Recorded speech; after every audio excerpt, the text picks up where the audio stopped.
Fortnite Lawless, another heist theme season.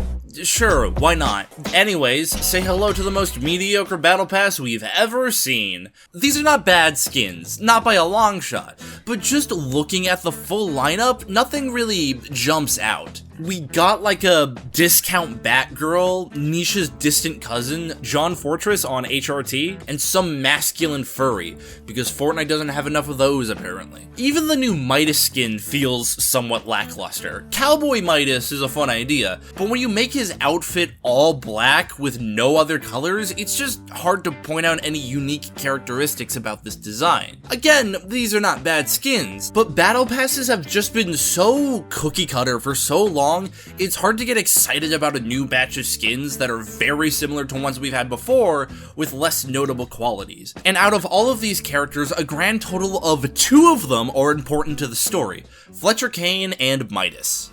These two apparently have history together, and with the mountain now spitting out gold, Fletcher Kane is here to make money, while Midas is here to screw him over in an all-out heist war. What's that?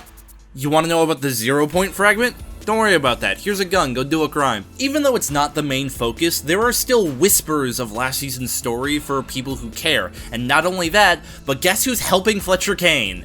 That's right, it's Daigo! It's nice seeing Fortnite build up a Fortnite original character again. I guess he wasn't actually trapped in the spirit realm.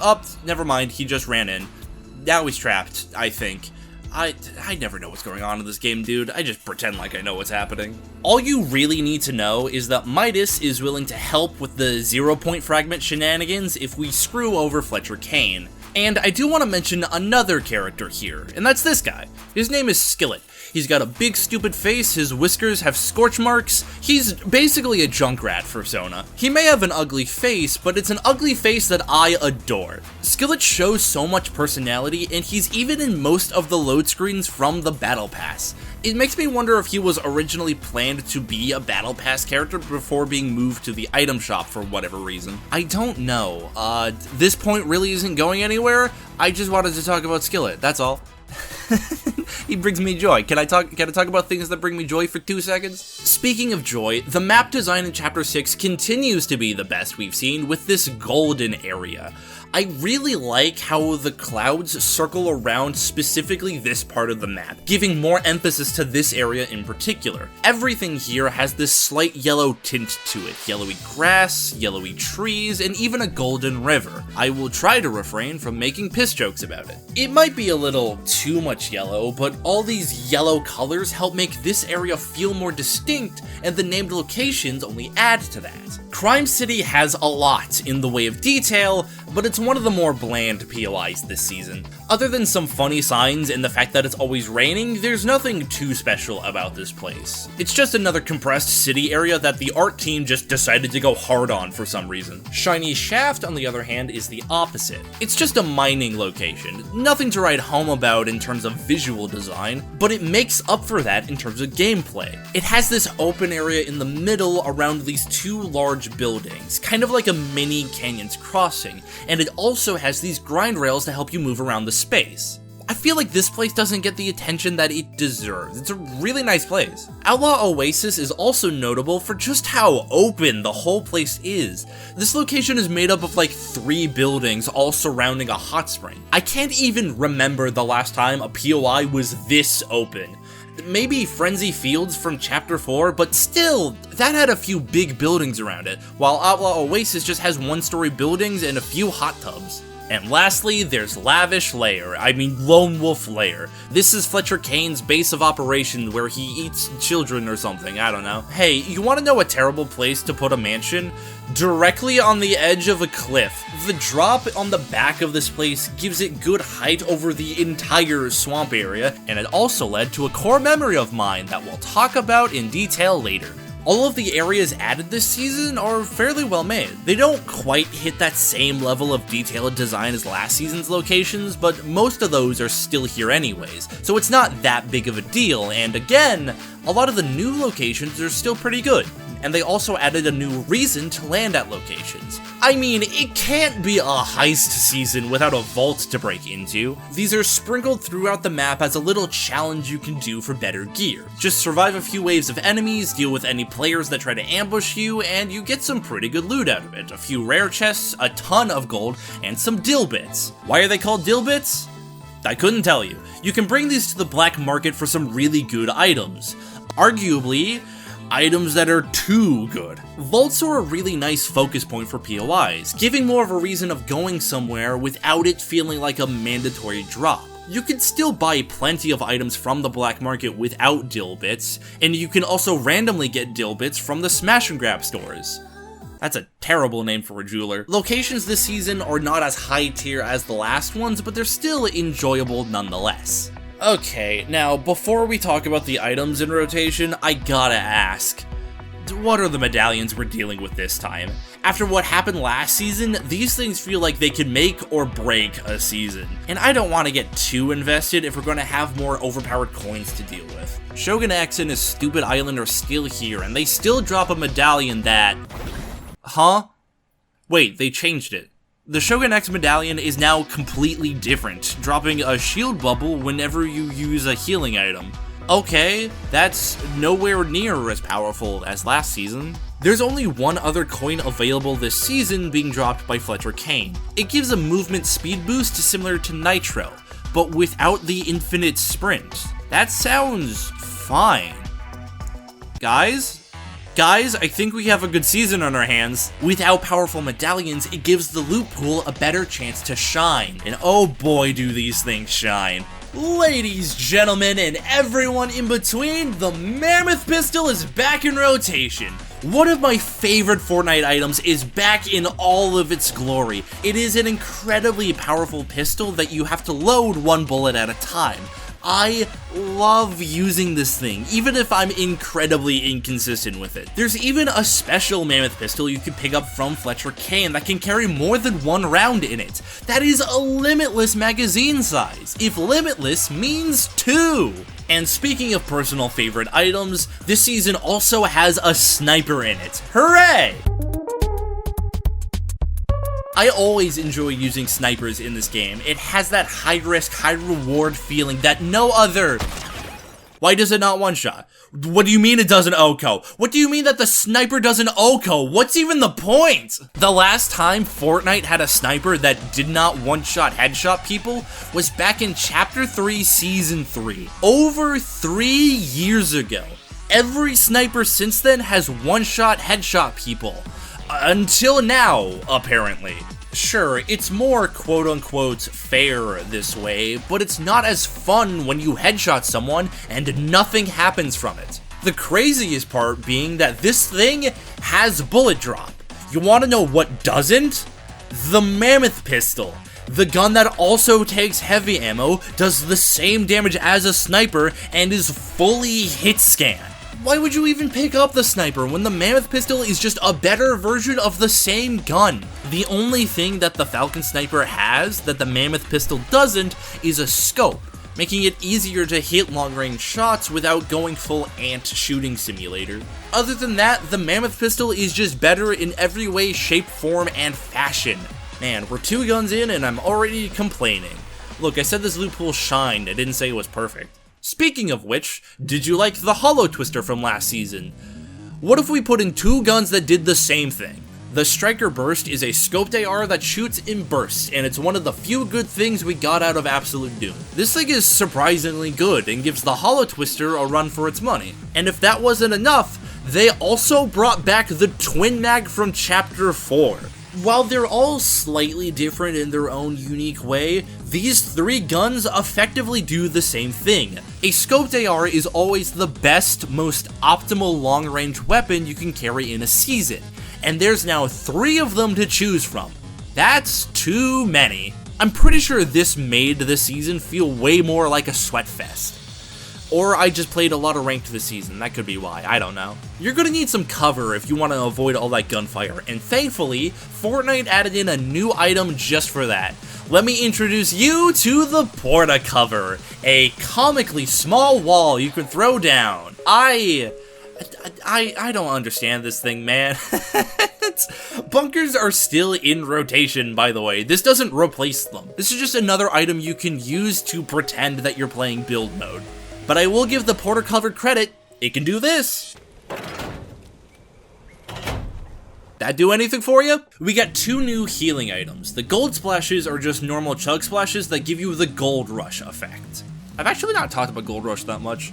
It's just an effect that makes you run slightly faster and increases your pickaxe speed, and you can get this effect from the gold splashes I just mentioned, or by touching the totally not piss water. The other healing item is the med mist grenade. It's a smoke grenade that heals you. I know there used to be a smoke grenade in Fortnite like 15 years ago, but that one completely blinded you and you couldn't see anything. The med mist, on the other hand, lets you see in the mist, you just can't see out of it. It's a nice healing item, but it can also be used for cover in tight situations to obscure yourself from the enemy.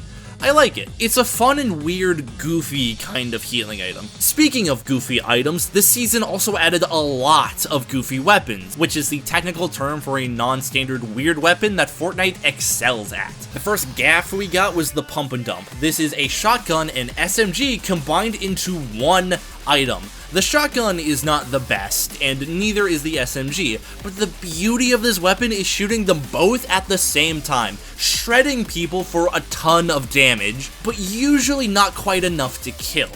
I'm fine with that though. The damage output is still decent, and the wrap for both the shotgun and the SMG pull from your respective shotgun and SMG wraps. That's cute. If you're curious why it's called the pump and dump, I couldn't tell you. The Plasma Burst Laser, a burst laser weapon. Sure, why not? This was mainly used to help open vaults faster, but you can also use it as a weapon. I basically use this thing like an SMG, dealing some okay close range damage, but you're never gonna kill using this thing alone. Speaking of opening vaults, we also got the rocket drill. You can shoot yourself into the air with this thing and also tear through builds. Basically functioning like a rocket ram without the high impact. Don't worry, the rocket ram was added in a later update just to be funny. This thing was the second main mobility item of the season, helping players maneuver in and out of dangerous situations. It's useful, but nowhere near as good as the ultimate funny weapon from this season, the kneecapper. Oh, we're gonna go break some kneecaps with this one, boys. The kneecapper, or as it's more commonly known as, the bat, gave an increased movement speed while running, had an okay melee combo, and of course, a killer swing. Dude, this thing was so much fun. It was always satisfying running up to another player and then knocking them out of the park. It added some lighthearted goofiness to a match. I don't really see any downsides to... Got him low. Why can you spam it? Why can you spam it? Okay, enough glazing this thing. Let's talk about everything I hate about this stupid bat. The knockback was funny for a while, but it's a joke that got old very quickly. Because you can just knock the last player into Storm, final circles always came down to who had a bat and who didn't. Every single time. And if you were in an enclosed space, you could just spam swings, disorienting the other player, messing with their aim, and annoying the hell out of them. The bat had 3 charges, a small swing, a medium swing, and a big swing. Why?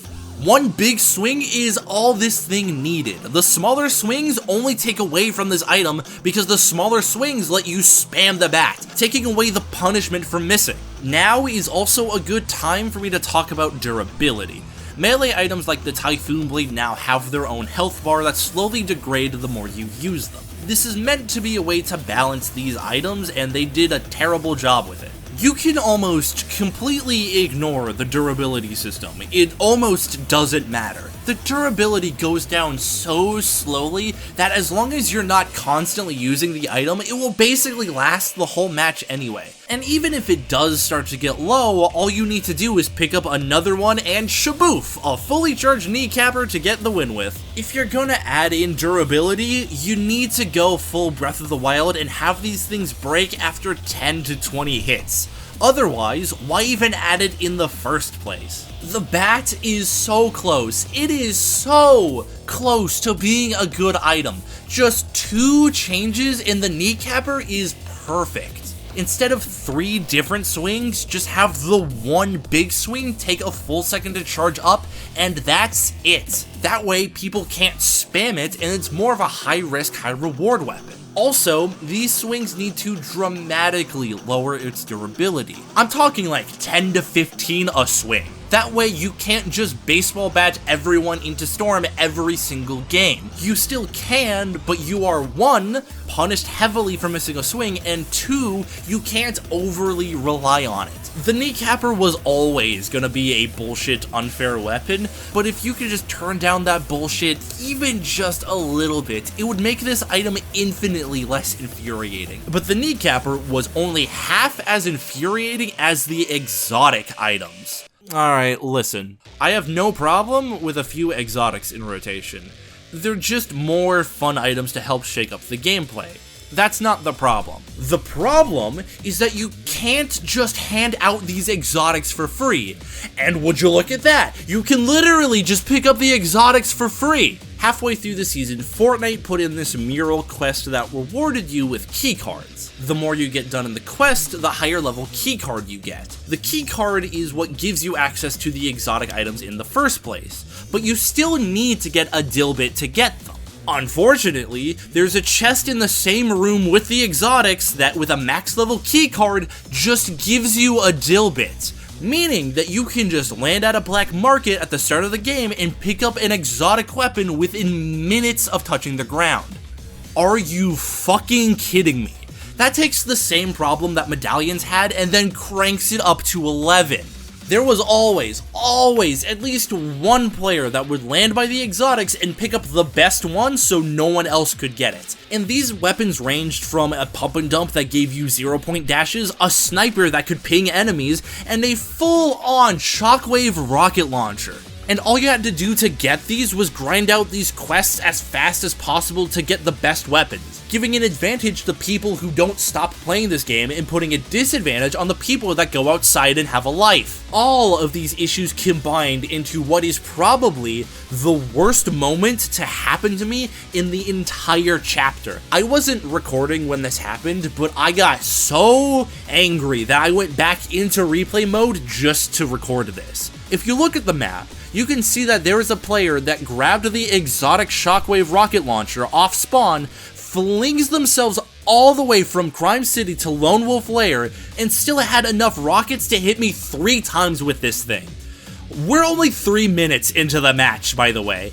I tried to run away and have a fight with this player until they knocked me into the swamp with the baseball bat, killing me with fall damage. This moment pissed me off so much that I closed Fortnite and installed Marvel Rivals. This season's loot pool was so unbalanced, so annoying that I spent a week straight learning how to main Jeff the Shark because I wanted nothing to do with Fortnite after that happened. Balancing a goofy item is a very fine line. Too weak and nobody uses it. Too strong and you define the meta around bullshit. And this meta is filled to the brim with bullshit. If it was just the kneecapper, it would still be annoying, but it would have been infinitely more tolerable. But these stupidly easy to access exotics just took a lot out of the game for me. Look, I don't hate this season's item rotation. It had a lot of ups and downs like any other season. But personally, the downs just hit so much harder. So many things just got in the way of me enjoying this season. But I do have to acknowledge the ups of the season as well. The kneecapper was awful to fight, but it was also plenty fun to use. And the goofy items outside of the exotics were also a lot of fun. And this season had both the mammoth pistol and a sniper, so I'm legally obligated to say that this season was fun. The low points of the season just felt so low that it's hard to remember the upsides, that's all. Anyways, Mortal Kombat!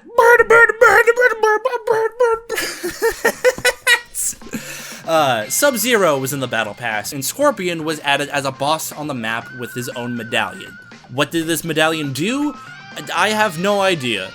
Legit, I would forget I was even holding this thing half the time because it felt like it did nothing. It was a fun collaboration though. The Sub-Zero gauntlets were in rotation the whole season, allowing you to walk on water, do some cool little spear dashes, and perform a neat little melee combo that ended with an uppercut. Obviously.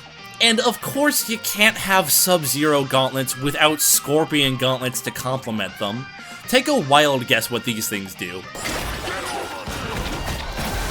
Yeah, that's awesome. The melee damage these things would do was not the best, but hell, after the Typhoon Blade, I am perfectly okay with that. And that's really the only collaboration this season. At least it's the only big one. They did some promo stuff with T-Pain, but like that didn't really end up going anywhere. I don't know why they did that. The season comes to an end with the little event I showed off earlier. Daigo dives into the spirit world and we're rewarded for helping with a cutscene. That's cute. This Piggle character, that was never established prior to this event happening, breaks into the mask shop, and we see a glimpse of what's happening to Daigo. His body is being consumed by demons, turning him into a demonic being himself, and all of that gets put on pause. We gotta deal with another thing happening right now because the moon is getting closer to the island.